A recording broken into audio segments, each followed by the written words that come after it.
मेरे मियाँ शर्म की वजह से अंदर नहीं आते थे कि मैं किस मुंह से उसको जाके कहूँगी मेरे पास पैसे नहीं है तेरा रोज़ा खुलवाने के लिए। मैं जब अपने भाइयों के पास या किसी के पास रिश्तेदारों के पास नहीं गई तो मैं अब कैसे जा सकती हूँ।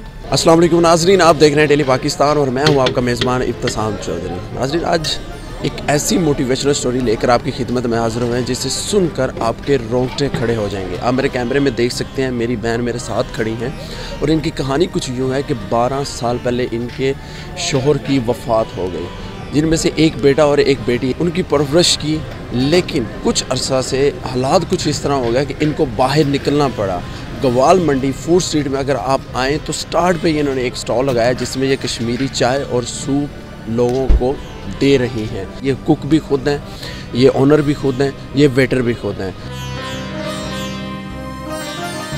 इस अजीम खातून से गुफ्तगू का आगाज़ करते हैं। अस्सलाम वालेकुम। वालेकुम सलाम। हमारी तरफ से आपको सबसे पहले बहुत सलाम कि आपने इतनी हिम्मत वाला काम किया है कि बहुत कम औरतें इस तरह की स्टेप लेती हैं। आप मुझे बताइएगा कि ये सोच किस तरह आई और हालात किस तरह के थे? आइडिया किस तरह आया ये तो मुझे खुद भी नहीं पता। अभी 1 माह ही हुआ है मुझे इसको स्टार्ट किए। घर में बैठ के ज़्यादा ही परेशानी आने लगी थी जिसकी वजह से काफ़ी डिस्टर्ब थी मैं। और बेटी जैसे जैसे बड़ी हो रही थी, अभी माशाल्लाह 14 साल की अभी, तो ज़्यादा ही परेशान हो रही थी कि जब मेरे मियाँ की वफ़ात हुई, जब मेरा किसी ने साथ नहीं दिया, तो ये तो हकीकत है कि जब उसका स्टेप लूँगी शादी का तो अल्लाह नबी तो है ही है, उसमें कोई शक नहीं। लेकिन अल्लाह पाक ये कहता है तू हिम्मत कर, मैं तेरे साथ हूँ। ये नहीं कि तू टांग पे टांग रख के बैठ जा तो मेरा इंतज़ार की नहीं, ऐसा कुछ भी नहीं है। मांगने से या गलत काम करने से बहुत बेहतर है कि आप अपनी हक हलाल की बच्चों को खिलाएं। जब आपके शोहर की वफ़ात हुई तो आप मुझे बता रही थी कि आपके घर वाले सब हैसियत हैं, आपके 5 भाई हैं माशाल्लाह, तो उन्होंने साथ दिया। कितना साथ दिया और कुछ सपोर्ट किया उन्होंने किया नहीं किया ये अल्लाह का और उनका मामला है, मेरा नहीं है, ठीक है। उन्होंने नहीं किया तो मुझे बाहर आना पड़ा। मेरे भाई माशाल्लाह इतने साहब हैसियत है कि वो दूसरों को ज़काते देते हैं, ना पहले कभी मांगा था। आपको मैं वो दौर बताती हूँ जब मेरे मियाँ जिंदा थे और मैं अपने कमरे में पानी से रोज़ा खोलती थी।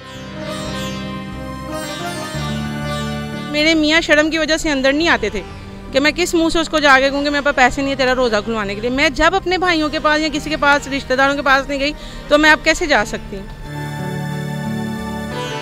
कैसी उनकी वफ़ात कैसी हुई? उनको अटैक हुआ था अचानक से ही, बस अल्लाह का हुक्म था, उन्होंने जाना था तो मेरा इम्तिहान शुरू होना था। मैं तो कहती हूँ अल्लाह पाक किसी बहन को भी ये इम्तिहान में किसी में भी ना डाले, क्योंकि मियाँ के बाद ज़िंदगी जो है ना बड़ी स्ट्रगल वाली है। अकेले तो ज़िंदगी गुजर जाती है, ये जो लोगों की बातें हैं ना ये मार जाती हैं बंदे को। मैंने किसी को कोई परवाह नहीं की, मैं अपनी मेहनत करने के लिए बाहर आ गई। रही भाइयों की बात, वो उनका और उनके अल्लाह का मामला है, मेरा नहीं है। उनको बातों के अलावा फुर्सत नहीं और मुझे मेहनत के अलावा फुर्सत नहीं है, बस उनमें और मुझ में ये फ़र्क है। अच्छा, आपकी मदर साथ बैठी, नाज़रीन कैमरे में देख सकते हैं कि इनकी मदर है, ये इनके साथ बैठी है, इनको सपोर्ट कर रही हैं। मेहरबानी इनकी आती हैं, मिलती हैं, चली जाती हैं, लेकिन इसके अलावा मुझे तो अपनी माँ से कोई गिला ही नहीं है। उन्होंने खुद हमारे लिए बहुत स्ट्रगल की हुई। जब मैं 6 माह की थी मेरे वालिद की डेथ हो गई थी, तो हमारी माँ ने भी हमारे लिए बहुत स्ट्रगल की है। अभी मुझे बताइएगा कि आप ये कब से शुरू कर देती हैं और कितने बजे स्टॉल लगाती हैं, किस तरह सामान लेकर आती हैं? 3:30 बजे मेरा ओके होना शुरू हो जाता है, फिर घर को भी देखना होता है, बच्चों को भी देखना होता है। आपको पता है अकेली हूँ, जिम्मेदारी है मेरी। हफ्ते में 1 दफ़ा जाके इकट्ठे ही सामान ले आती हूँ, जैसे कप हो गए। कैसा रिस्पांस मिल रहा है और कितना कमा लेते हैं? अल्हम्दुलिल्लाह, ये तो अल्लाह का करम है, शुक्र है अल्हम्दुलिल्लाह। कहते हैं ना आपके नसीब चलते हैं। तो मैं जब से बाहर आई हूँ ना, मुझे उसने कभी कमी नहीं की, यानी कि मेरी सोच से ज़्यादा ही उसने मुझे दिया है। मैंने सोचा था चलो चूल्हा जल जाएगा, उसने तो कहा नहीं, बच्चों की ख्वाहिशें भी अच्छी सी पूरी करो, ये करो वो करो। यानी कि मैं अल्लाह के जितना सदके जाऊँ उतना कम है कि अगर मैं काश ये पहले कदम 12 साल पहले किया होता तो शायद भाइयों से भी गिले ना रहते किसी बात पे। थक भी गई हूँ क्योंकि वजूद को आदत नहीं थी इन चीज़ों की, लेकिन छुट्टी नहीं की मैंने। क्यों, ये हॉस्पिटल से मरीज़ आते हैं जी, सूप लेना है हमने, हमारा मरीज़ सिर्फ आपका ही सूप का इंतज़ार कर रहा होता है कि शाम को आप कब लगाएंगे तो कब हम लेने आएंगे। तो मैं बड़ा फ़ख्र महसूस करती हूँ उस टाइम ना, मुझे ऐसा लगता है जैसे मेरी जीत हो रही है। आपकी मम्मा है वो इतना अजीम काम कर रही हैं आपको पालने के लिए, आपकी परवरिश के लिए, आपकी तालीम के लिए, तो आप क्या बड़े होकर क्या बनना चाहोगे? मैं बड़ा होकर फ़ौजी बनना चाहूँगा जिससे मैं अपनी मम्मा का बाजू भी बन सकूँ, फ़ौज की भी हिफाजत कर सकूँ। बेटा आपका क्या नाम है? समिया। किस क्लास में? 8th में। तो आपकी मम्मा जो कर रही हैं आपको इस चीज़ पे कितना फ़ख्र है? काफ़ी ज़्यादा फ़ख्र है, अच्छा लगता है।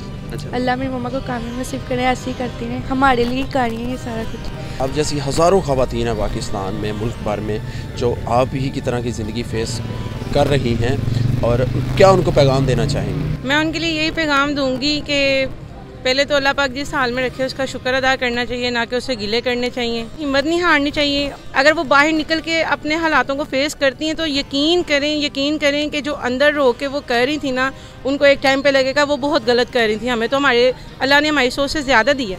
बहुत ज़बरदस्त मैसेज दिया आपने। नाज़रीन, हमारे साथ हमारी बहन मौजूद थी, आपने उनकी गुफ्तगू सुनी कि हर हाल में अल्लाह ताला का शुक्र अदा करना चाहिए। मेहनत में अज़मत है, मेहनत पे आपको भरोसा होना चाहिए। आप खुद अपने हाथ से करके कमाएं, किसी के आगे हाथ फैलाने से बेहतर है कि खुद बाहर निकलें।